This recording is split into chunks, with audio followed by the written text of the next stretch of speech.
फवाद, ये मेरी तकलीफ है, मैं बर्दाश्त करूंगी इसे। फवाद, क्या एक बीमार औरत का साथ दोगे तुम? उससे शादी करोगे? कौन है ये? मेरा साबका असिस्टेंट, जिसने मुझे धोखा दिया, तकलीफ पहुंचाई और फिर फ्रॉड करके चला गया।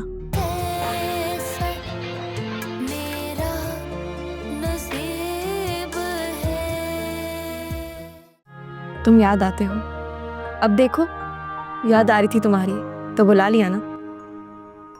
इतने थोड़े टाइम में मैंने तुम्हें इतना मिस किया, बाद में तो सोच ही नहीं पा रही कि क्या करूंगी। अभी तो वो इनकार कर रही है, लेकिन मुझे यकीन है कि वो मान जाएंगी।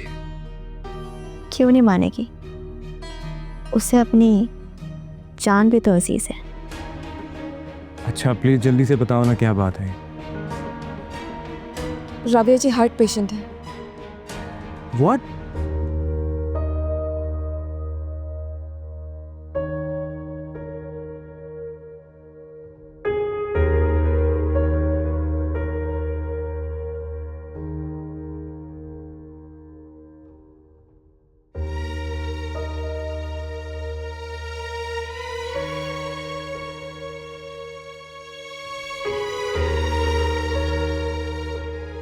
राबिया जी, ईद के दिन करीब हैं, रमज़ान का आखिरी अशरा चल रहा है और आप इतनी परेशान क्यों हैं?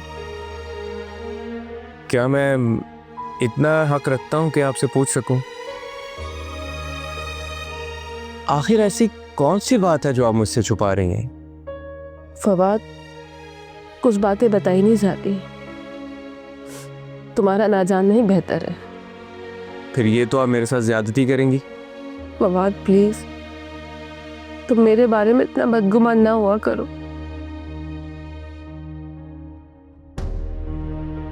कुछ वक्त ठहर जाओ, मैं बता दूंगी तुम्हें। कैसी बातें कर रही हैं आप राबिया जी? हम हमारी शादी प्लान कर रहे हैं, हमारी जिंदगी का एक नया दौर शुरू हो रहा है और आप यहाँ की बातें छुपा रही हैं। प्लीज फवाद, मेरी तबीयत ठीक नहीं है, हम बाद में बात कर लेंगे। ठीक है, अगर आप नहीं बता रही तो मैं खुद पता कर लेता हूँ। फवाद वापस करो प्लीज। फवाद मेरी बात सुनो। ये किसी हॉस्पिटल की रिपोर्ट्स हैं, आप मुझसे क्यों छुपा रही हैं? फवाद, ये मेरी तकलीफ है, मैं बर्दाश्त करूंगी इसे। फवाद, क्या एक बीमार औरत का साथ दोगे तुम? उससे शादी करोगे? बहुत छोटी बात की है आपने ये कैसे सोच लिया कि अगर आप तकलीफ में हैं तो मैं ठीक रह सकता हूँ? हमारी शादी में 5 दिन रह गए हैं और इतनी बड़ी खबर आप मुझसे छुपा रही हैं। फवाद, तुम देख नहीं रहे हो कि रिपोर्ट देखने के बाद मेरी क्या हालत हुई है? तुम मुझसे शेयर करना चाहिए था ना आपको। तुम क्या कर लोगे फवाद? राबिया जी, क्यों इतना दिल छोटा कर रही हैं?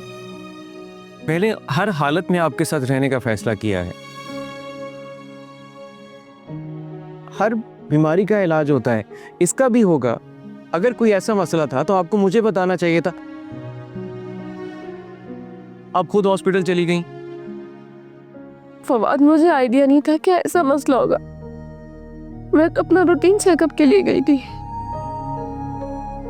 और वापसी में बुला के उन्होंने मुझे एक रिपोर्ट और दे दी जो तुम्हारे पास है अभी। अच्छा ठीक है, अब आप मेरे साथ चल के दोबारा ये रिपोर्ट्स करवाएंगी। नहीं फवाद, अब मैं कोई टेस्ट नहीं करवाऊंगी। अच्छा ठीक है, पहले मैं अपने डाउट्स क्लियर कर लूं, फिर आपसे बात करता हूं। कौन से डाउट्स तुम्हें दूर करने? वो मैं आपको बाद में बता दूंगा।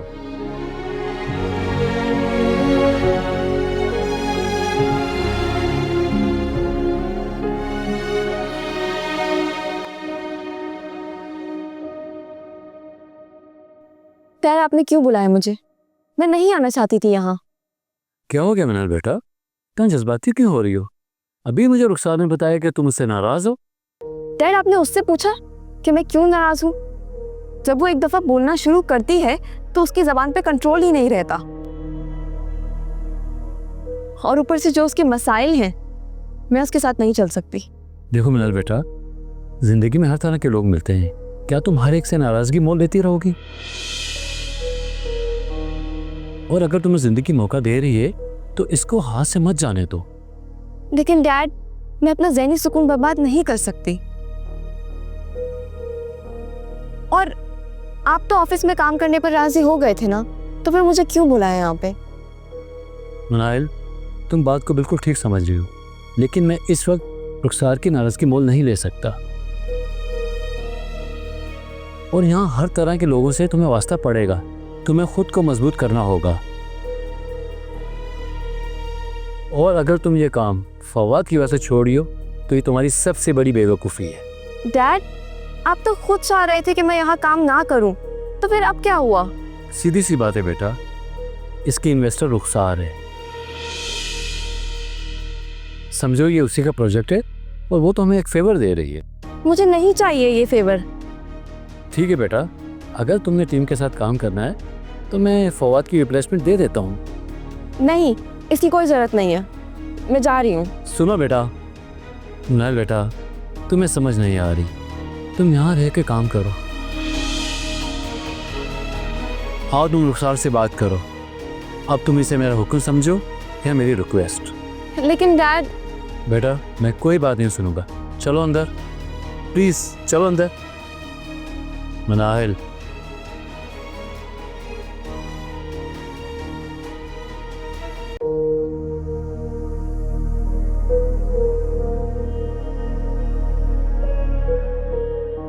हेलो, क्या हाल है ज़ुबैर? यार मैं तुम्हें एक रिपोर्ट सेंड कर रहा हूँ, तुम उसका ज़रा पता लगाओ। और हाँ, जिस हॉस्पिटल से ये रिपोर्ट बनवाई गई है उसकी रिलायबिलिटी चेक करो क्या है। मुझे यार थोड़ा सा शक हो रहा है। हाँ ठीक है, तुम इसका जल्दी पता लगाओ और फिर मुझे बताओ यार, ठीक है? मैं इंतज़ार कर रहा हूँ। Okay, thank you.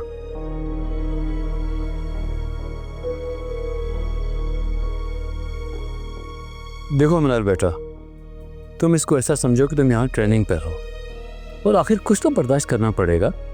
मैं तो ये समझ रहा था कि आपके रुखसार की मूड को समझ चुकी होगी। डैड, रुखसार का मूड मुसलसल बदलता रहता है, उसे अपने अलावा कोई अच्छा ही नहीं लगता। ये बात मुझे पहले नहीं पता थी, यहाँ आकर पता चला। ठीक है, मैं उससे बात कर लूँगा, लेकिन तुम भी ज़रा उससे तहम्मुल से बात करना।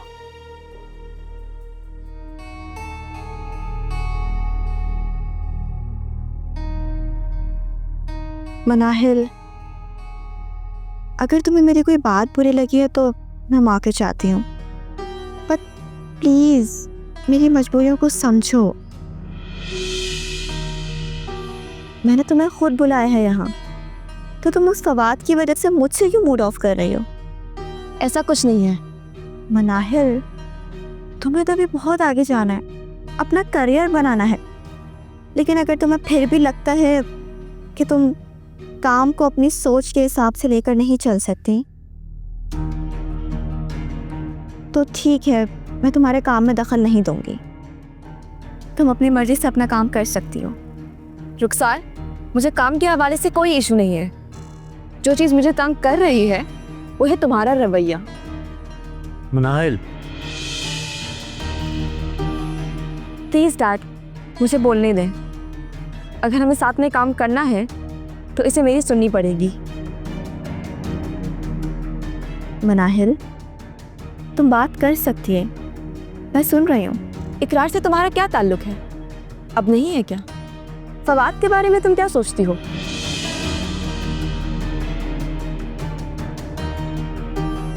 राबिया रहमान से तुम्हें क्या इख्तलाफ है? ये सब तुम्हारे ज़ाती मसाइल हैं, इन सब से तुम खुद डील करो, ठीक है? मुझे बुरा इस बात का लगा है कि तुमने इन सब मसलों में मुझे इन्वॉल्व करने की कोशिश की है। मैंने कोशिश की मनाहिल, हल्के फुल्के फेवर ली अलग बात है, बट अगर तुम्हें गलत लगा तो आइंदा नहीं बोलूँगी। अब तुम फवाद के बारे में क्या सोचती हो उसकी डिटेल्स तो नहीं लूँगी तुमसे।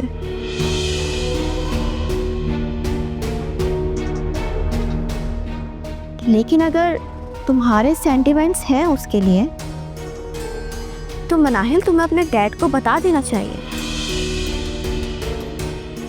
ऐसा कुछ नहीं है, बल्कि वो तो अगले हफ्ते शादी कर रहे हैं। ओह, तो वो अगले हफ्ते शादी कर रहे हैं? नहीं, मुझे ऐसा लग रहा है, लेकिन अब तीर कमान से निकल चुका है। लेकिन हमें तो किसी ने इनवाइट नहीं किया। मनाइल, मुझे नहीं पता तुम आज से यहाँ काम शुरू कर रही हो। रुखसार ने देखो कितने बड़े दिल का मुजाहरा किया है और उन्होंने माफ़ी भी मांग ली तुमसे। मुझे बहुत खुशी होगी अगर ये काम शुरू कर देगी।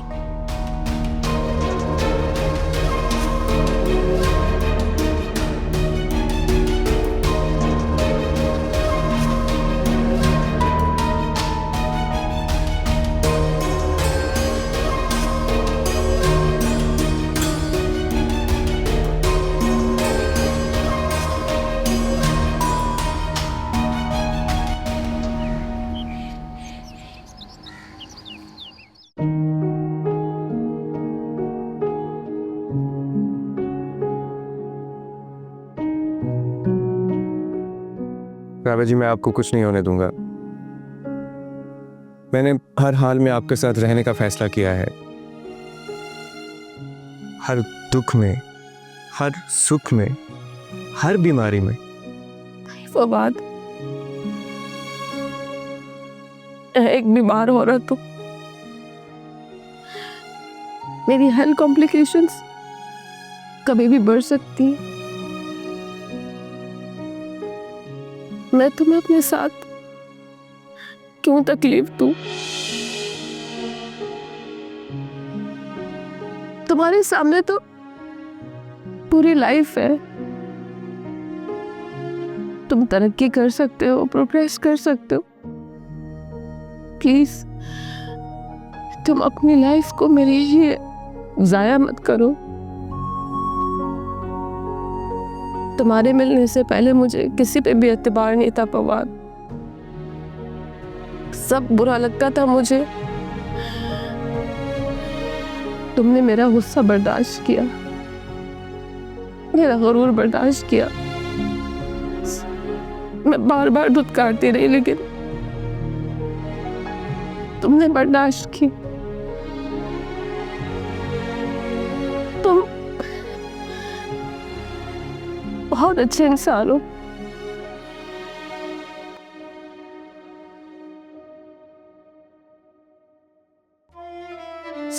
हमेशा मेरे साथ भी खड़े रहे तुम। अब भी मुझे अपने साथ खड़ा रहने देना। मैं आपको नहीं छोड़ सकता। फवाद प्लीज, एक दफा तुम ठंडे दिमाग से सोचो। तुम्हारे भले के लिए बात कर रही हूँ। मेरी जिंदगी तो कभी भी खत्म हो सकती है। मैं ऐसा नहीं होने दूंगा। मैं आपको नहीं छोड़ सकता राबिया जी।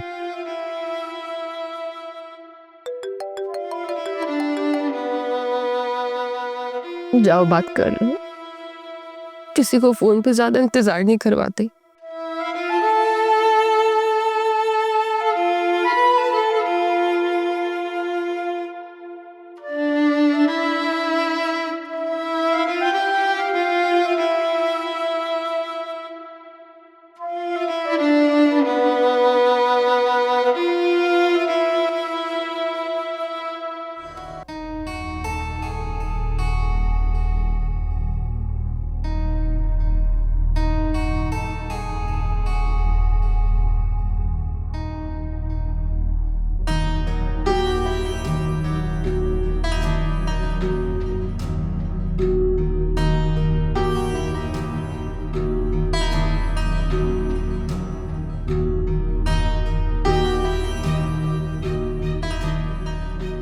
जी hello. Hello my dear Fawad, बहुत बहुत मुबारक हो तुम्हें। तुम अगले हफ्ते शादी करने वाले हो। बिल्कुल करने जा रहा हूँ, और वो भी आपकी पुरानी दोस्त राबिया रहमान से। बताएं कब भिजवाऊं दावतनामा आपको? हम कहाँ याद रहे तुम्हें। तुमने तो डेट भी फिक्स कर ली और पूछा भी नहीं। अब क्या इतनी बुरी लगती हूँ मैं तुम्हें? कि तुम्हारी ज़िंदगी का इतना बड़ा इवेंट 1 हफ्ते की दूरी पर है कि तुमने अपनी बेस्ट फ्रेंड को बताया भी नहीं। अगर नहीं भी बताया तो आपको पता चल गया है ना। तुमने तो नहीं बताया ना। क्या क्या छिपाओगे मुझसे अब तो? रुखसार, अब आपका मेरी जिंदगी से कोई ताल्लुक नहीं, तो फिर आपको बताना या ना बताना क्या मायने रखता है? ओहो, अभी तो तुम मुझे दावतनामा दे रहे थे। अल्फाजों के तीर चलाना सिर्फ आपको नहीं आते। अच्छा, तो अब हिम्मत यहाँ तक आ गई। वो सीधा साधा फवाद कहाँ गया? आपके साथ रहकर बहुत कुछ सीखे हूं मैं। कुछ नहीं सीखा तुमने। तुम्हें पता है फवाद, तुम एक बदनसीब इंसान हो। तुम्हारे रास्ते में इतनी नेमतें आई लेकिन तुमने ठुकरा दी। अब अगर तुम ये सोच रहे हो कि राबिया की सूरत में तुम्हारी जिंदगी में खुशियां आ जाएंगी, तो ये तुम्हारी भूल है।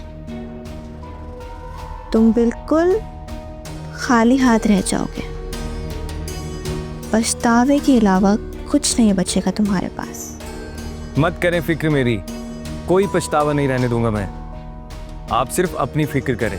मुझे अपनी फिक्र कहाँ, मैं तो हर वक्त दूसरों की फिक्र करती रहती हूँ, जिससे मुझे तुम्हारी फिक्र रहती है। ना करें ना फिक्र मेरी, आपकी मेरी जिंदगी में कोई जगह नहीं है। और आपने जितनी लोगों को तकलीफें दी हैं ना, आपकी जिंदगी बद से बदतर होने वाली है।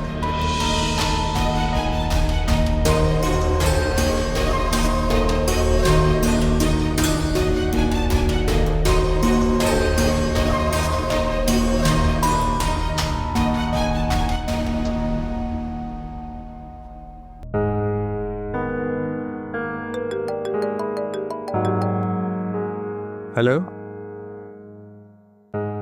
ओके, ठीक है। वो लेबॉर्ट्री में काम करता है। हाँ सही है, तुम ऐसा करो कि उससे सबूत लेकर रखो, मैं आ रहा हूँ। और हाँ, वो पैसे मैंने तुम्हारे अकाउंट में ट्रांसफ़र कर दिए हैं, ठीक है? हाँ, थैंक यू यार, थैंक यू वेरी मच।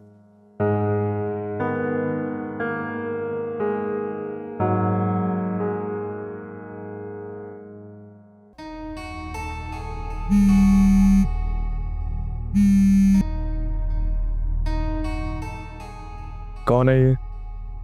मेरा साबका असिस्टेंट, जिसने मुझे धोखा दिया, तकलीफ पहुंचाई और फिर फ्रॉड करके चला गया। उसने तो इकरार और मेरे दरमियान इतनी बदगुमानियां पैदा कर दी कि इकरार मेरा दुश्मन बन गया, मुझे अजियतें देने लगा, इल्जामात लगाने लगा। लेकिन वो शख्स इल्जामात लगाने से बाज नहीं आया और आखिरकार इकरार और मेरे दरमियान शदीद नफरत पैदा हो गई।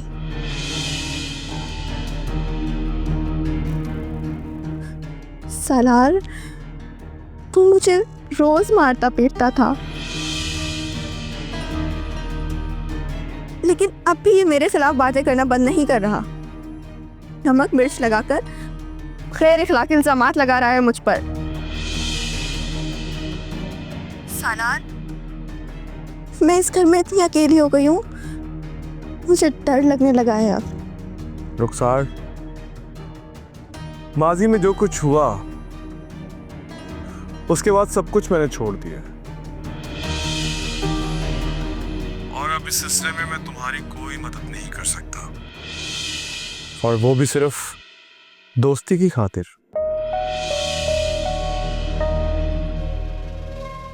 वो क्या है ना, दोस्ती में सिर्फ मुफ्त में काम होते हैं और खाली जेब काम करने को दिल नहीं करता।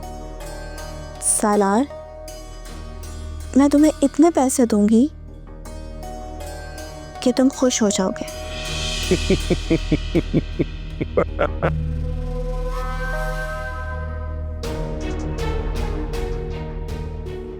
सोच के बताऊंगा। देखो सालार, तुम जितने पैसे मांगोगे मैं तुम्हें दे दूंगी। तुम मुझे अपना अकाउंट नंबर दो, मैं तुम्हें कुछ अमाउंट ट्रांसफ़र करती हूँ। बट प्लीज़ प्लीज़ मेरे काम हो जाना चाहिए सालार, प्लीज़। मैंने बोला ना, सोच कर बताऊंगा।